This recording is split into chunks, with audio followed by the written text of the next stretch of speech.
शेतातून कापूस चोरून नेल्याचा शेतकऱ्याचा आरोप। संशयित 3 जणांवर तालुका जालना पोलीस ठाण्यात गुन्हा दाखल।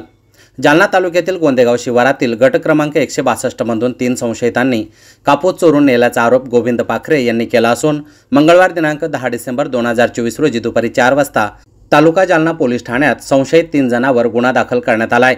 या प्रकरणी गोविंद अंबादास पाखरे राहणार गोंदेगाव तालुका जिल्हा जालना यांनी दिलेल्या फिर्यादीत म्हटलंय की त्यांची गोंदेगाव शिवारामध्ये गट क्रमांक 162 मध्ये 4 हेक्टर 49 आर शेत जमीन आहे। ते त्यांच्या मुलाला भेटण्यासाठी भोकरदन येथे गेले असता त्यांच्या शेतातील कापूस चोरून नेल्याचं दिसून आलं। त्यांनी चौकशी केली असता त्यांच्या शेतातील कापूस हा त्यांच्या ओळखीच्या 3 जणांनी चोरून नेल्याचं समजलं।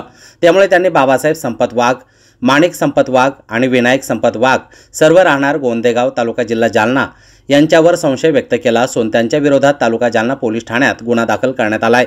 या चोरीत सुमारे 72,000 रुपये किमतीचा 10 क्विंटल कापूस चोरून नेल्याचं तक्रारीत म्हटलंय। 3 एकर मध्ये कपाशी होती आणि आम्ही 4-5 दिवस गावाला गेलतो, तर ती कपाशी आमची लगत शेतकऱ्यांनी घेतली असा मला ठेपा लागला। आम्ही 25 तारखेला गेलतो गावाला, नंतर मग वापस आलो।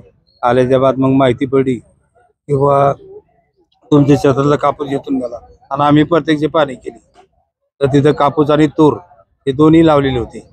तर ते लगत शेतकरी जे आमचे त्यांनी ते कापूस घेतला हे आमचा दाट संशय आणि त्यावरून आम्ही गुन्हा दाखल केला।